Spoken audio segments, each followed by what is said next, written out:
Hello students, welcome to Rising Chance Academy. मैं सौरभ श्रीवास्तव आपके लिए लेकर आया हूं यूपीटेट मैथमेटिक्स की नेक्स्ट क्लास। अभी तक हम लोगों ने बहुत सारे टॉपिक्स को कवर किया है और आज जिस टॉपिक को हम लोग कवर करने जा रहे हैं ये थोड़ा सा लेंथी टॉपिक है, लेकिन ये भी है कि यूपीटेट में इस टॉपिक से रिलेटेड बहुत सारे क्वेश्चंस आते हैं। कभी आपने ज्योमेट्री शब्द का नाम सुना है? इसे हम लोग क्या कहते हैं हिंदी में? ज्यामिति। ठीक है, ज्यामिति में क्या होता है, डिफरेंट टाइप के शेप्स के बारे में हम लोग डिस्कशन करते हैं, उसकी प्रॉपर्टीज के बारे में। जैसे अगर हम बात करते हैं ट्रायंगल की, हम बात करते हैं सर्कल की, स्क्वायर की, रेक्टेंगल की, इन सारे शेप्स की बात करते हैं। और इन सभी शेप्स के हम लोग किन किन चीजों के बारे में बात करते हैं, प्रॉपर्टीज, और फिर उनके पेरीमीटर, एरिया, वॉल्यूम, क्यूब, इन सब चीजों के बारे में हम लोग बात करते हैं। ठीक है, तो आज हम लोग ज्योमेट्री में जिस टॉपिक को यानी कि जिस शेप के बारे में हम लोग पढ़ेंगे वो कौन सा हमारा है? ट्रायंगल है। ट्रायंगल क्या होता है? कोई भी ऐसा फिगर जो 3 साइड से घिरा हुआ हो, 3 लाइंस की मदद से घिरा हुआ हो, उसे हम क्या कहते हैं? ट्रायंगल। ठीक है, 3 लाइंस कौन कौन सी हो सकती हैं? जैसे इनके एंगल जो होते हैं, इनके बीच में कुछ एंगल बना होता है, ये किसी खास एंगल, या ये भी कह सकते हैं कि ये किसी खास एंगल पे एक दूसरे को कट करती हैं। ठीक है, तो ट्रायंगल जो होता है इसके बारे में, इसको हिंदी में क्या कहते हैं? हिंदी में कहते हैं इसको त्रिभुज।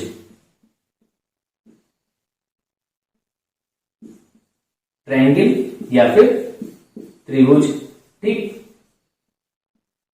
इसमें क्या क्या खास बातें होती हैं उसको जो हमें ध्यान देने वाली होती है। पहला होता है कि इसमें 3 क्या होते हैं? साइड्स होते हैं। 3 साइड्स होती हैं। साइड्स का मतलब 3 भुजाएं, पहली भुजा ये, दूसरी ये और तीसरी ये। ठीक है, दूसरी बात क्या होती है इसमें कि इसमें 3 एंगल होते हैं। एंगल कौन कौन से देखिए, पहला एंगल, दूसरा, ये तीसरा। ठीक, और क्या बात होती है? तीसरी बात इसमें होती है कि इसमें 3 जो है शीर्ष बिंदु, यानी कि जिसे हम कहते हैं वर्टेक्स, वर्टिसीज। अगर सिंगुलर की बात करें, एक की बात करते हैं तो वर्टेक्स, और अगर ढेर सारी की बात करते हैं तो वर्टिसीज।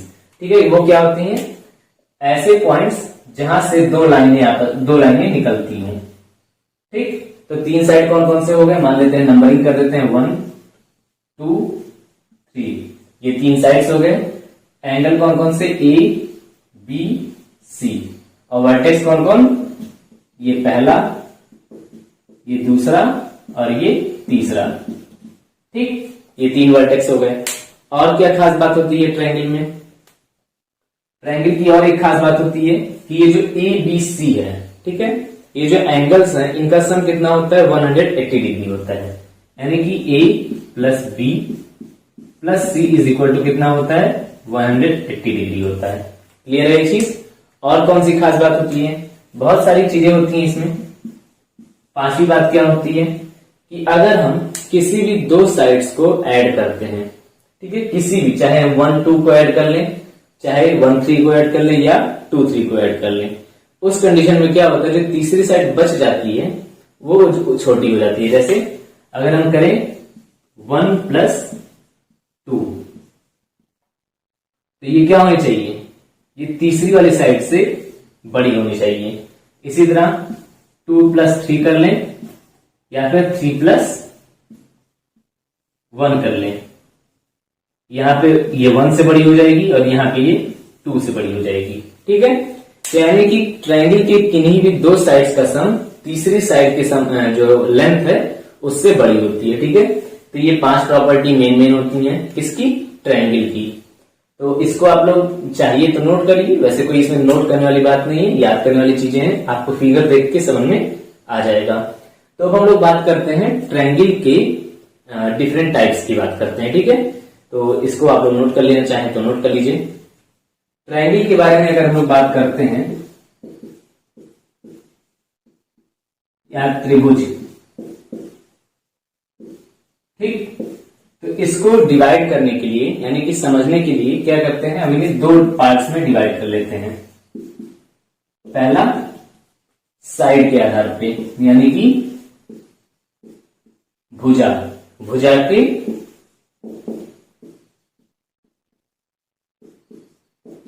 आधार पर, ठीक। और दूसरा क्या हो जाता है,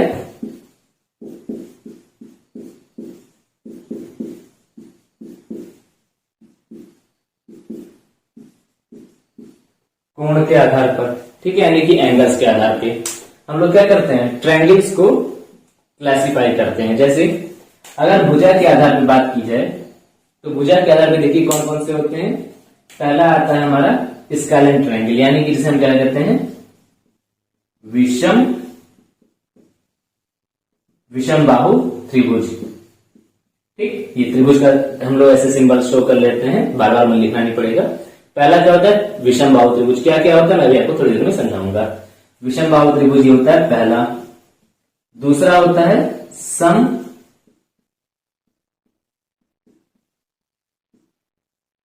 द्विबाहु त्रिभुज, ठीक। और तीसरा क्या होता है,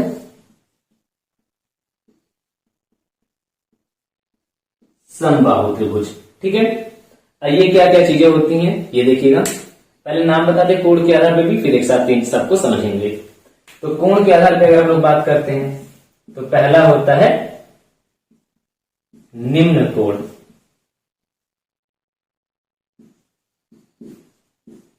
निम्न कोण त्रिभुज, ठीक। दूसरा क्या होता है, समकोण त्रिभुज। और तीसरा क्या होता है,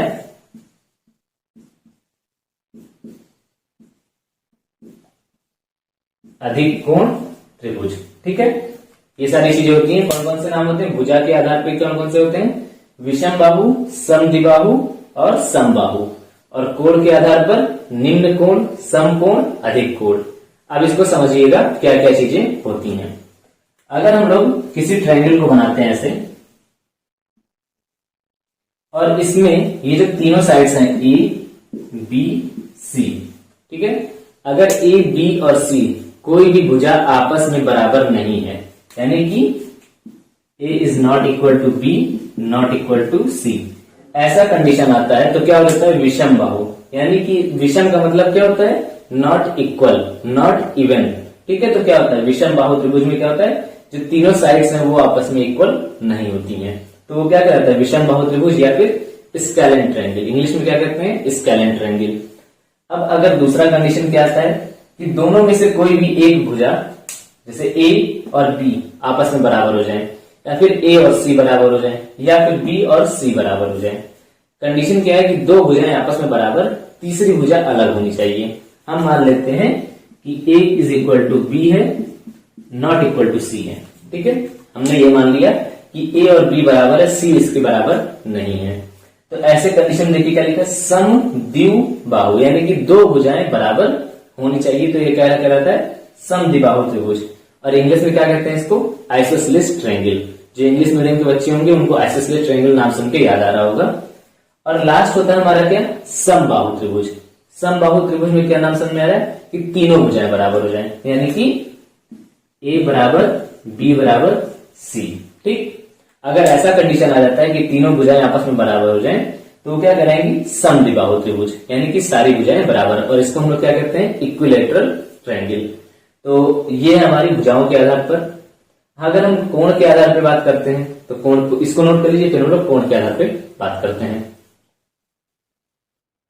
कोण के आधार पर बात करते हैं तो देखिए ये कोई लाइन है और इस पे मैंने ये बना दिया एंगल, इसको कहते हैं 90 डिग्री, ठीक है। 90 डिग्री का मतलब क्या होता है कि एक कोई रेखा है उस पर लंबवत रेखा हो जाए, परपेंडिकुलर, तो वो क्या कहलाता है 90 डिग्री। और इसको एक दूसरा नाम भी देते हैं क्या, समकोण, ठीक। इसको क्या नाम देते हैं, समकोण। अब इसी से समझिएगा जो ट्रायंगल का क्लासिफिकेशन किया गया है। अगर किसी ट्रायंगल में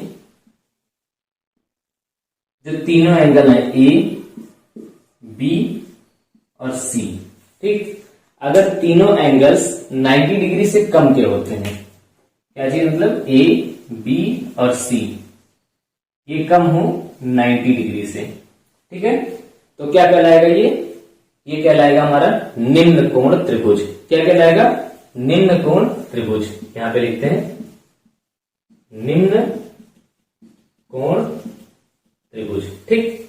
अब निम्न कोण से समझिएगा, निम्न मतलब क्या होता है, कम। तो ऐसे ट्रायंगल जिसके तीनों एंगल जो है वो 90 डिग्री से कम हो जाए तो वो क्या कहलाएगा, निम्न कोण। अगर मैं बनाऊं इस तरह से,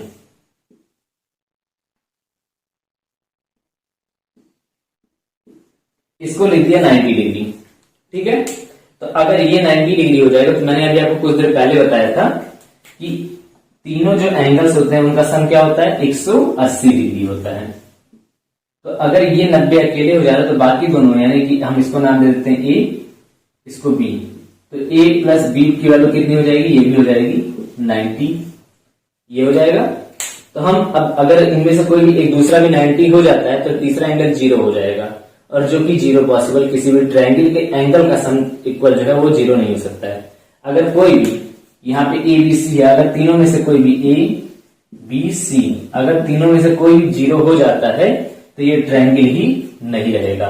तो इसलिए एक और कंडीशन यहाँ पे जुड़ता है, वो कंडीशन क्या होता है कि greater than 0, greater than 0 degree, यानी कि ए बी और सी तीनों की वैल्यू क्या होनी चाहिए, 0 से तो बड़ी होनी चाहिए लेकिन 90 से कम होना चाहिए। यहां पे क्या होता है कि either angle is equal to 90, कोई भी एक एंगल, आइदर वन एंगल, यहां पे लिखिए आइदर वन एंगल, कि कोई भी एक एंगल 90 डिग्री होना चाहिए, तो वो क्या कहलाएगा, वो क्या कहलाएगा, हमारा समकोण, समकोण त्रिभुज। समकोण क्यों कहलाएगा, क्योंकि 90 डिग्री को क्या कहते हैं, समकोण कहते हैं। क्लियर है ये चीज। तो एक कम से कम एक डिग्री, और कम से कम क्या, एक ही डिग्री ऐसी होनी चाहिए, एक ही एंगल ऐसा होना चाहिए जो 90 के बराबर हो जाएगा। दूसरा, बाकी दोनों एंगल का सम 90 होता है, बाकी दोनों एंगल का सम 90 होता है, बाकी कोई भी एंगल 90 नहीं हो सकता, सिर्फ एक एंगल 90 हो सकता है। क्लियर है ये चीज। तो क्या कहलाएगा, समकोण। अब तीसरा कंडीशन क्या बचता है, यहाँ पे हम लोगों ने पढ़ा 90 से कम, यहां पे पढ़ लिया 90 के बराबर, तो तीसरा क्या होगा, 90 से ज्यादा।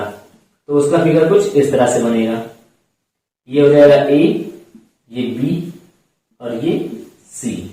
तो इस कंडीशन में भी वही कंडीशन आएगा जो यहां पे था कि only one angle greater than 90 degree, और 90 डिग्री से ज्यादा होना चाहिए, और कम किससे होना चाहिए, कम होना चाहिए 180 डिग्री से। ठीक है। अगर कोई भी एंगल तीनों में से 90 डिग्री से ज्यादा और 180 से कम हो रहा है तो उसे हम क्या कहेंगे, इसको कहते हैं अधिक कोण त्रिभुज।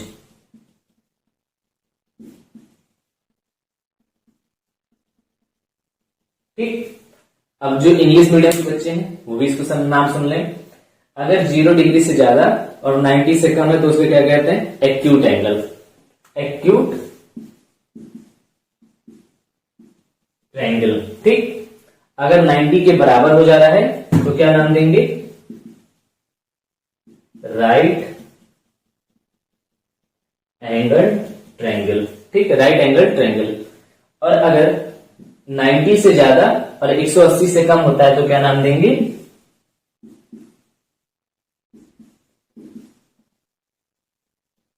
Obtuse triangle. ठीक है। तो ये सारी चीजें हमारी किसकी बात हो गई, ये हमारे ट्रायंगल की। तो ये तो हो गया, हम लोगों ने ट्रायंगल का क्लासिफिकेशन कर लिए। अब इसके बाद हमें क्या पढ़ना है, ट्रायंगल का जो पेरीमीटर होता है और एरिया कैसे निकलता है, सबके लिए हम लोग पढ़ते हैं। ठीक है, तो इसको नोट कर लीजिए। अगर ट्रायंगल के पेरीमीटर की बात करते हैं, ठीक, पेरीमीटर की हम लोग बात करें तो किसी भी फिगर का हम कह दें सीधे कि पेरीमीटर ऑफ शेप क्या होता है, सम ऑफ साइड। ठीक है। अगर उस फिगर में साइड हैं, ठीक है, भुजाएं हैं, तो क्या होगा, सम ऑफ साइड्स, जितनी साइडें हैं उनकी लेंथ का आप एडिशन कर लीजिए और आपको क्या मिल जाएगा, पेरीमीटर। तो अगर ट्रायंगल की बात करते हैं ट्रायंगल में ए बी सी होता है, ठीक है। तो ट्रायंगल का पेरीमीटर क्या हो जाएगा, पेरीमीटर ऑफ ट्रायंगल क्या हो जाएगा, सम ऑफ साइड्स यानी कि ए प्लस बी प्लस सी। ये बेसिक फॉर्मूला है किसका, पेरीमीटर का, किसके लिए, ट्रायंगल के लिए। और ये बेसिक फॉर्मूला है किसका, किसी भी फिगर के लिए एक्सेप्ट जिनमें साइड्स नहीं है। अब जैसे कि सर्कल में साइड नहीं होती है, सर्कल क्या होता है, कंप्लीटली सर्कुलर हो जाता है, ठीक। तो इसमें साइड ही नहीं होती है, तो इसमें कैसे हम कैलकुलेट करेंगे। इसलिए मैंने क्या लिखा कि perimeter of shape is equal to sum of side. तो जहां पे साइड होगी वहां पे क्या होगा, सम कर लेंगे सारे साइड्स का। और ट्रायंगल की कंडीशन में क्या होता है, ए प्लस बी प्लस सी। अब कुछ खास चीजें होती हैं, देखिएगा। हम लोगों ने अभी कुछ देर पहले पढ़ा इक्विलैटरल ट्रायंगल यानी कि समबाहु त्रिभुज। उसमें क्या होता है कंडीशन कि ए बराबर बी बराबर सी होता है, ठीक है। तो हम तीनों इस कंडीशन में क्या ले सकते हैं, ए बी बराबर ए और सी बराबर बी ए। तो इस कंडीशन में पेरीमीटर ऑफ इक्विलैटरल ट्रायंगल, इस कंडीशन में क्या हो जाता है, ये 3a 3a हो जाता है, ठीक है। अब 3a क्यों हो जाता है, क्योंकि तीनों साइड्स का सम जो लेंथ होती है वो इक्वल होता है। किसकी कंडीशन में, मात्र इक्विलैटरल ट्रायंगल के कंडीशन में। क्लियर है ये चीज, तो इसको नोट कर लीजिए। ये पेरीमीटर ऑफ ट्रायंगल है, मेन फार्मूला यही है हमारा। और ये क्या है, पेरीमीटर ऑफ इक्विलैटरल ट्रायंगल या फिर समबाहु त्रिभुज कह लीजिए। हिंदी मीडियम वाले समबाहु ले लेंगे, इंग्लिश मीडियम वाले इक्विलैटरल। तो इसको भी नोट कर लीजिए। ट्रायंगल के एरिया की बात करते हैं, तो ट्रायंगल का एरिया क्या होता है, एरिया ऑफ ट्रायंगल। तो ये होता है half into base into height, ठीक। Half into base into height होता है किसका, ट्रायंगल का एरिया। अब देखिए, अभी मैंने आपको तीन तरह के ट्रायंगल बताए थे, विषमबाहु, समद्विबाहु और समबाहु। यानी इंग्लिश में आता है तो स्केलन, आइसोसेलेस और इक्विलैटरल। तो उनके तीनों के लिए कैसे काम करेगा, देखिए।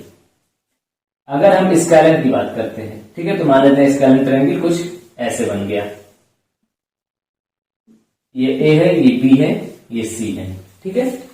ये तीनों भुजाएं आपस में इक्वल नहीं है, तो हमारे लिए क्या काम पड़ेगा कि स्केलन ट्रायंगल में हमने मान लेते हैं कि सी इज इक्वल टू क्या हमारा लिए बेस है। तो हमें एंगल जो हाइट निकालनी होगी वो ये निकालनी होगी, ये हाइट h। अब ये कैसे निकलेगा, हमने इस पॉइंट से एक परपेंडिकुलर डाला, ठीक है। और परपेंडिकुलर डालने के बाद यहां से भी एक परपेंडिकुलर, जिस लाइन पे आके ये दोनों कट करेंगे उस लेंथ को हम लोग कैलकुलेट कर लेंगे। अब कैलकुलेट करने के लिए क्या चीज चाहिए, एक छोटा सा फॉर्मूला है, उसको आप लोग याद कर लीजिएगा, बहुत काम आएगा ट्रायंगल कंडीशन में। उसको हम लोग देते हैं क्या नाम, पाइथागोरस थ्योरम, ठीक। पाइथागोरस थ्योरम नाम देते हैं। इसमें क्या करता है कि कोई राइट एंगल ट्रायंगल है, ठीक, कोई राइट एंगल ट्रायंगल है, यहां पे ये 90 डिग्री हो गया। तो ये क्या होता है, ये होता है हमारा बेस। जिस बेस मतलब क्या होता है, आधार। आधार मतलब कि जिस पे वो हमारा ट्रायंगल खड़ा है। ये क्या हो गया हमारा परपेंडिकुलर, और इसको नाम देते हैं हाइपोटेनस। हाइपोटेनस कहते हैं, हिंदी में बात करें आधार, ये होता है क्या लंब, और ये क्या होता है कर्ण, ठीक है। हिंदी में लिख देता हूं यहां पे आधार, कर्ण और ये लंब, ठीक है। तो फार्मूला क्या होता है, फार्मूला होता है तुम्हारा कि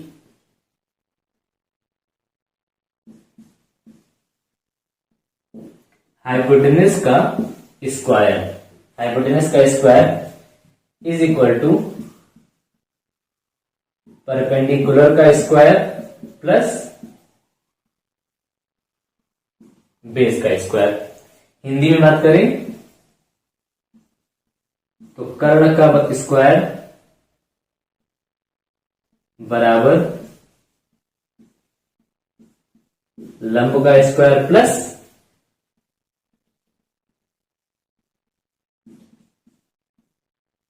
आधार का स्क्वायर। ठीक है, इस फॉर्मूले का यूज करके हम लोग निकाल सकते हैं। हमें जैसे देखिए ए पता है, ठीक है, ए पता है, इस लेंथ को हम लोग नाप सकते हैं। नाप लिया तो हमें इस चीज को फाइंड करना इजी हो जाएगा। क्लियर हुआ ये चीज। इसी तरह और भी फिगर आते हैं, जैसे मान लेते हैं इस तरह का कोई फिगर है। यहाँ पे भी क्या है, ये ए है, ये बी है, ये सी है। अब हमें ये हाइट निकालनी है h। ठीक है, तो या तो ये क्वेश्चन में दिया रहता है और या फिर हम लोग यहाँ पे तुरंत लगाएंगे 90 डिग्री का फॉर्मूला। ये जो लेंथ है इसमें से आधी लेंथ को नाप लेंगे, इसमें से या फिर इसको, दोनों में से किसी एक का यूज करके h की वैल्यू निकाल लेंगे। अभी हम लोग क्वेश्चंस करेंगे तो इस तरह के अगर क्वेश्चन यूपीटेट में आएंगे तो मैं आपको बताऊंगा उससे रिलेटेड। ठीक है, बाकी भी आपको केवल ये फॉर्मूला याद करने की जरूरत है। इसे क्या कहते हैं, पाइथागोरस थ्योरम। अब एक चीज सब और समझ लीजिएगा, क्वेश्चंस आते हैं यूपीटेट में कि निम्न में से कौन पाइथागोरस तिर्यक है। तो वो क्या होता है, ऐसे नंबर्स यहीं पे समझ लीजिएगा, जैसे मान लेते हैं हम 3, 4, 5, ये पाइथागोरस तिर्यक है। इसका क्या मतलब होता है कि इसका स्क्वायर प्लस इसका स्क्वायर इज इक्वल टू इसका स्क्वायर हो रहा है। जैसे 3 square plus 4 square plus is equal to 5 square. ठीक, तो ये क्या कहलाता है, देखिए इसी फॉर्मूले पे हाइपोटेन्यूस यानी कि 5 का square is equal to perpendicular, इन दोनों में से कोई परपेंडिकुलर, इन दोनों में से कोई बेस हो जाएगा। ठीक है, तो ऐसे नंबर्स जो इस पाइथागोरस थ्योरम में आ जाते हैं, सही फिट बैठते हैं, उन्हें क्या कहते हैं, पाइथागोरस तिर्यक। यहां पे लिख देता हूं पाइथागोरस तिर्यक। ठीक है, इस पे एक आध क्वेश्चन आया है एग्जाम में, मैं आपको बताऊंगा वो भी। तो अभी तक का समझना है एरिया कैसे निकलता है। एरिया बराबर क्या होता है, ये मेन लाइन है, इसी को आपको याद करना है। एग्जाम में यूपीटेट में बहुत हाई फाई क्वेश्चन नहीं पूछता है, सिंपल क्वेश्चन पूछेगा। एरिया दे देगा, एरिया दे देगा तो बेस और हाइट में से कोई एक चीज पूछ लेगा, बेस और हाइट दे देगा तो एरिया पूछ लेगा। ठीक है, अब यहाँ पे एक चीज और है हमारे, जैसे पिछली बार अभी पैरीमीटर हम लोग समझे थे, तो पैरीमीटर में क्या हो गया था कि इक्विलेटरल ट्रायंगल के लिए एक अलग से पैरीमीटर हम लोगों को मिला था, 3 into side of length of side. उसी तरह एरिया में भी एक हमें एक अलग फार्मूला मिलता है। वो क्या होता है कि जैसे ये है, ठीक, ये क्या है, ए यही होता है इक्विलेटरल ट्रायंगल। तो इस कंडीशन में एरिया क्या हो जाता है, √3/4 ए स्क्वायर। ठीक, √3/4 ए स्क्वायर। तो इसको नोट कर लीजिए, किसके लिए, केवल ये केवल इक्विलेटरल के लिए। अगर आप यहां पे उसको नहीं यूज करेंगे, ये फॉर्मूला यूज करेंगे तो भी सही बैठेगा। ठीक है, लेकिन एग्जाम में क्या होता है, थोड़ा सा हेल्प हमें ये हो जाता है अगर हम ये फॉर्मूला याद रहता है। क्यों, क्योंकि एग्जाम में अगर हमसे पूछ ले कि कोई ट्रायंगल है जिसका, कोई इक्विलेटरल ट्रायंगल है जिसकी लेंथ हमारी कितनी है, 10 सेंटीमीटर है। ठीक है, और हमसे पूछ ले कि एरिया बताइए, तो डायरेक्टली यहाँ इस फॉर्मूले में पुट करके a बराबर 10 हम आंसर ला सकते हैं। इस फॉर्मूले में आपको क्या करना पड़ेगा, a दिया है तो पहले h निकालना पड़ेगा, उस चीज से आप यहाँ पे बच जाते हैं। ठीक है, आइसोसेलेस ट्रायंगल है उसके लिए भी और तरीका होगा, मैं आपको जब क्वेश्चन आएगा मैं उसके अकॉर्डिंग आपको समझा दूंगा। ठीक है, तो आज की क्लास में हम लोग केवल ट्रायंगल की बेसिक्स को समझे हैं। कल की क्लास में हम लोग क्या करेंगे, क्वेश्चंस लगाएंगे, भर भर के क्वेश्चन लगाएंगे। तो इसको आप लोग पूरा लिख लीजिएगा, जो चीजें मैंने आपको बताई। इसका एक पीडीएफ भी आपको दे दूंगा टेलीग्राम चैनल पे, लिंक हमारे डिस्क्रिप्शन में है, वहां से आप ज्वाइन कर सकते हैं। तो आज के लिए बस इतना ही। आप लोग टॉपिक्स को रिवाइज कर लीजिएगा एक बार अच्छे से। क्वेश्चंस आपके कुछ क्वेश्चन आपको टेलीग्राम ग्रुप में मिल जाएंगे, बाकी आज की क्लास की पूरी पीडीएफ आपको टेलीग्राम ग्रुप में मिल जाएगी। ठीक है, और आप लोगों से एक गुजारिश है कि आप लोग वीडियो को शेयर करें, पूरा देखें, लास्ट तक देखें, आपको बहुत सारे अच्छी चीजें पता चलेंगी। यूपीटेट में आने वाले क्वेश्चंस के बारे में जानकारी मिलेगी। और भर भर के शेयर करिए, और वीडियो अगर अच्छा लगा हो तो लाइक कर दीजिएगा। तो आज के लिए बस इतना ही, फिर मिलते हैं नेक्स्ट क्लास में। तब तक के लिए bye bye, keep rising and go ahead.